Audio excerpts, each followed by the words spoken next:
My sister raised her glass and said, clear as daylight. Where's your husband and kids? Oh, right. You don't have any. The laughter that followed wasn't loud, but it cut deep. My parents smiling like it was harmless fun. My fork frozen midair. I'd spent years paying their bills, saving their home, and now I was the punchline at their table. I set my spoon down, looked my sister dead in the eye, and said, where's your money? Oh, right.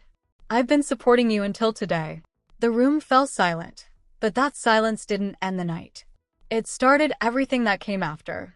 What they did next crossed a line no family ever should. Before I tell you what that silence led to, tell me, where are you listening from? So I know I'm not the only one who's ever been laughed at by their own family. And when you've heard the rest of my story, tell me, what would you have done if you were sitting at that table? I'm Grace Whitaker, 32, a UX researcher living in Seattle's Capitol Hill. From the outside, my life looks steady. Clean apartment, stable job, quiet mornings. But what most people don't see is where half my paycheck goes. It disappears into the same black hole it's gone into for years, my family. My mother, Linda, was a nurse until her heart surgery forced her into early retirement. My father, Thomas, used to teach economics before moving into consulting, which usually means waiting for calls that never come. And then there's my sister, Brooke, 4 years younger. Bright, charming, endlessly adored. She calls herself a fashion influencer, though what she really influences is my bank balance. Rent, credit cards, car repairs. Her texts always start the same way. Hey sis, can you help me just this once? I used to tell myself that's what good daughters do. They keep the lights on, the house from foreclosure, the family from falling apart.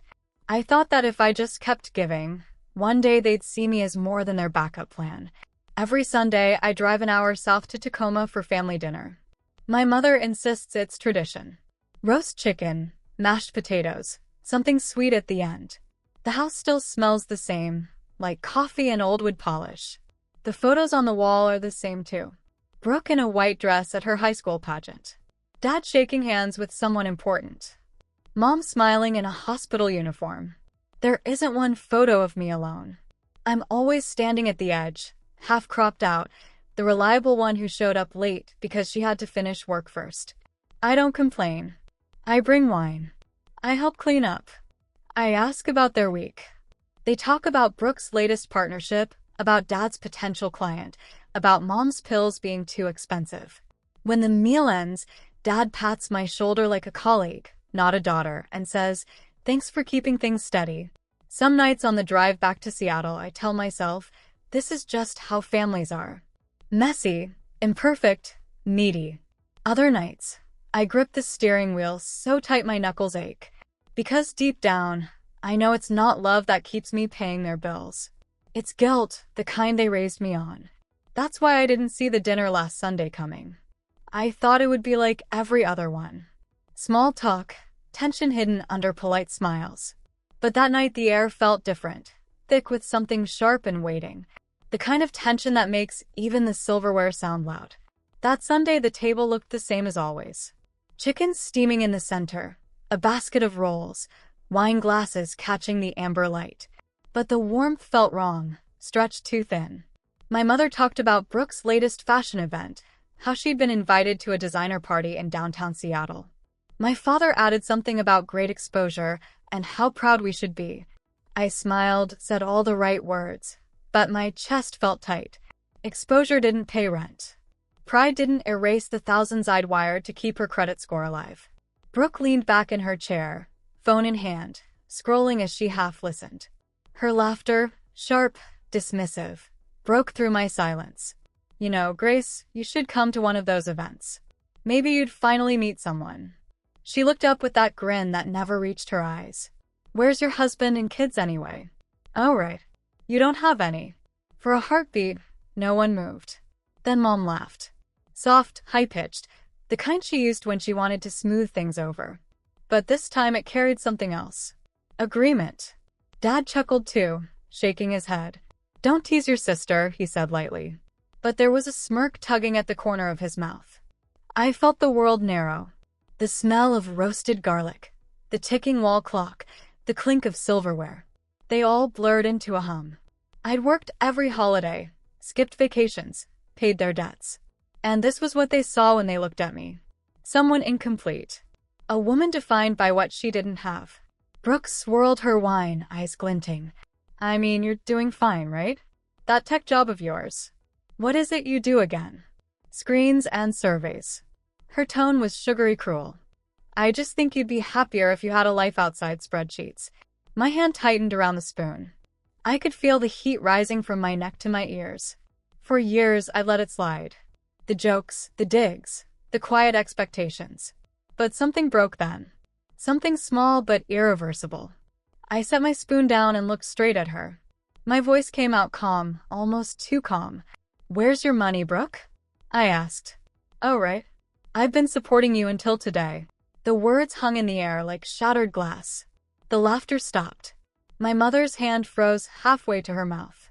My father's eyes darted between us, unsure whether to scold or stay silent. Brooke blinked, stunned. Excuse me, you heard me, I said quietly. I'm done. For the first time in years, no one interrupted me. The only sound was the ticking clock on the wall. That silence. It wasn't peace. It was the sound of something ending. When I drove back to Seattle that night, the silence in my car felt heavier than their stares. The road stretched ahead like a tunnel of headlights and rain. My reflection in the window looked unfamiliar. Calm on the surface. But underneath, something sharp had finally woken up. I didn't cry. I didn't replay their words. I just thought about everything I'd done. Every transfer, every bill, every sacrifice that had built their comfort while shrinking mine. By the time I reached Capitol Hill, I knew I couldn't go back. Inside my apartment, I kicked off my shoes and went straight to my desk. The stack of envelopes was still there. Bills, payment notices, receipts I'd never had the courage to total. I turned on my laptop and opened my bank account. Line after line, year after year, it stared back at me. Money to cover Brooke's tuition, Dad's mortgage, Mom's medication, the broken car, the new sofa. Over $80,000 in 7 years. My chest tightened. I'd spent the best years of my life keeping everyone else afloat. The irony was brutal. I worked in fintech building tools to help people manage their money while I couldn't manage to keep my own from bleeding away. That night, I hovered over the recurring transfer button I'd set up for my parents. The screen asked, "Are you sure you want to cancel this transfer?" I clicked yes. It was just one click, but it felt like cutting a cord that had strangled me for years. I sat back, exhaling for what felt like the first time in forever. The next morning, my phone started buzzing before I'd even finished my coffee. Mom first. Sweetheart, did something happen? The mortgage payment didn't go through. Then, you forgot the house transfer. Then Brooke. Hey, can you Venmo me? Rent's due. I read every message, every guilt-laced word, and put the phone face down. By evening, there were voicemails. Mom's voice trembling. Dad's angry. Brooke's half accusing, half begging. By the end of the week, the calls turned desperate. You can't do this to your family. You owe us after all we've done. You're being dramatic. I didn't respond to any of them. Instead, I started saving everything. The messages, the bank logs, the receipts. Not out of spite, but because something inside me whispered that this wasn't over. Then came the text that confirmed it. Come home Sunday. We need to talk. No greeting, no question, just an order. I stared at the message until the screen dimmed. My pulse slowed. If this was the war they wanted, I'd stop pretending I didn't know how to fight. Fine, I whispered to myself. Let's talk. Sunday came gray and cold. The drive down to Tacoma felt different this time. No guilt, no need to rehearse polite answers. Just a steady, deliberate calm. I parked in front of the house I'd spent years saving from foreclosure. The paint was peeling. The porch light still flickered and the same curtains hung in the windows. Nothing had changed.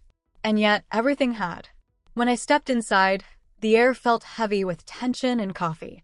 My mother was setting the table, her movements brisk, avoiding my eyes.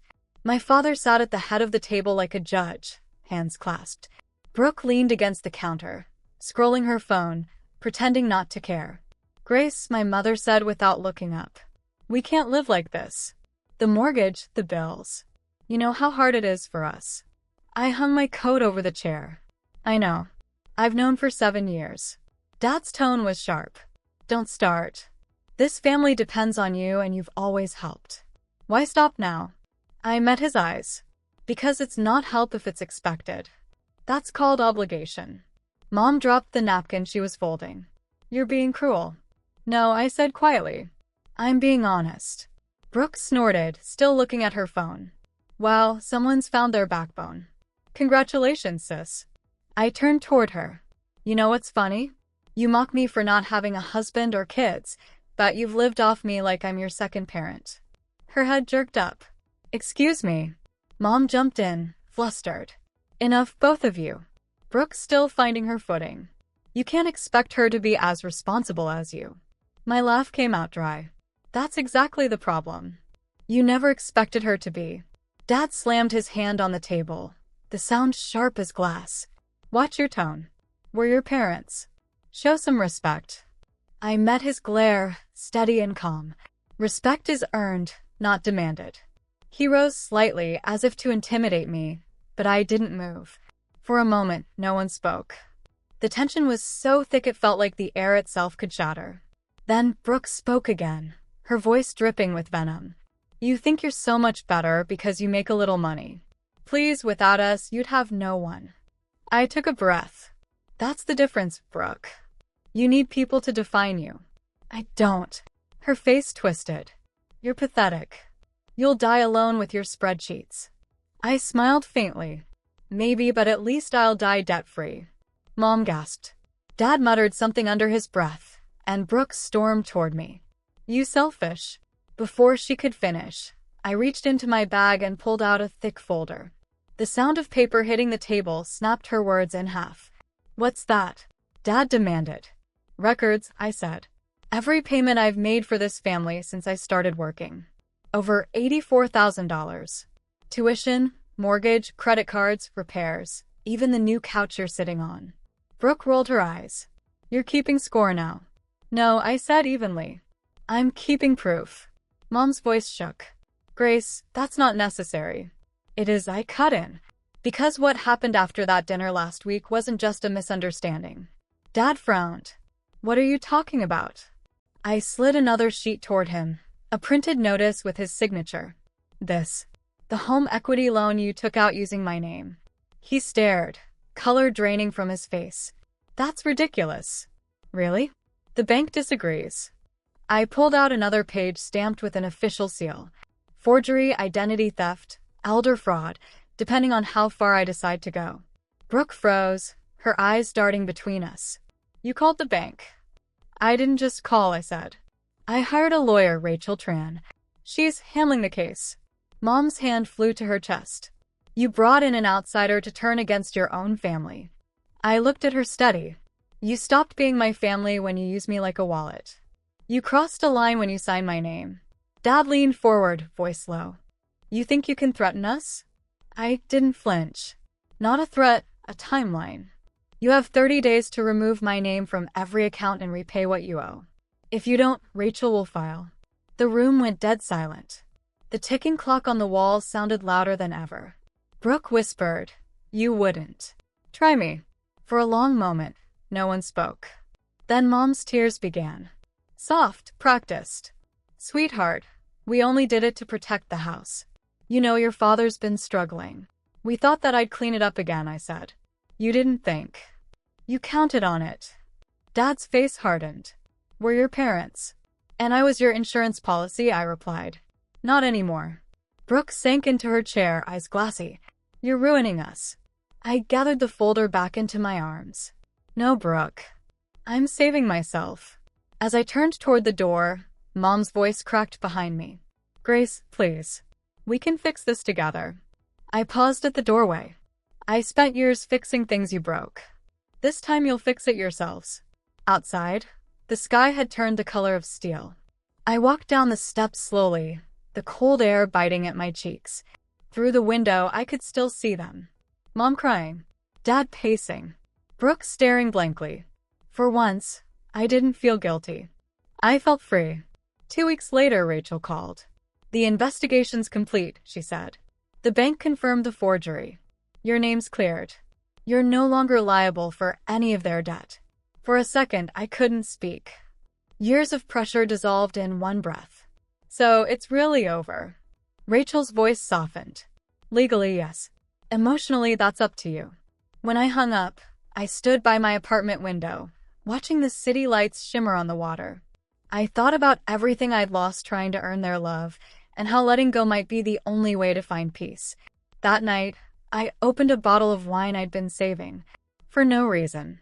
Poured a glass and raised it to the skyline. To endings, to beginnings, to silence that finally meant peace. The news came quietly through a property listing online. The Tacoma house, the one I'd once saved from foreclosure, was up for sale. There it was on the screen. The peeling porch, the coffee-stained walls, a photo of the dining room where everything had fallen apart.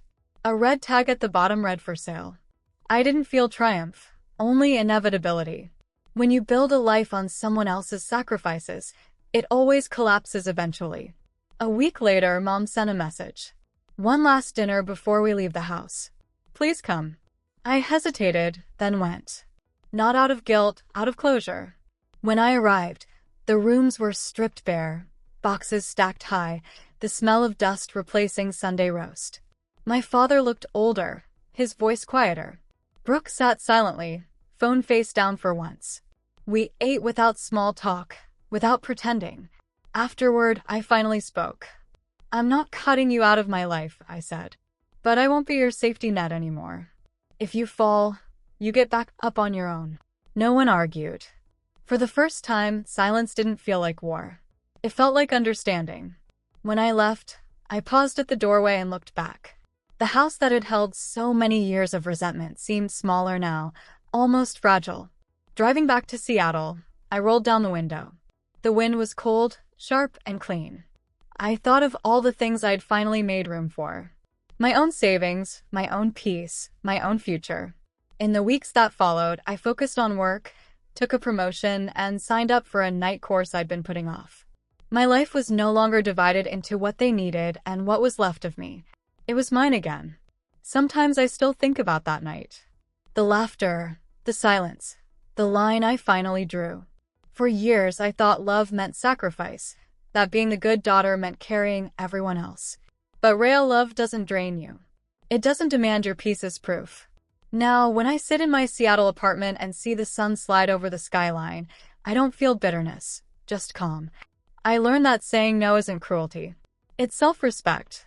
If you've ever been the one holding your family together while they tore you apart, I want to hear from you. Tell me where you're listening from and what line you had to draw. And if this story hit home, subscribe because there's more too.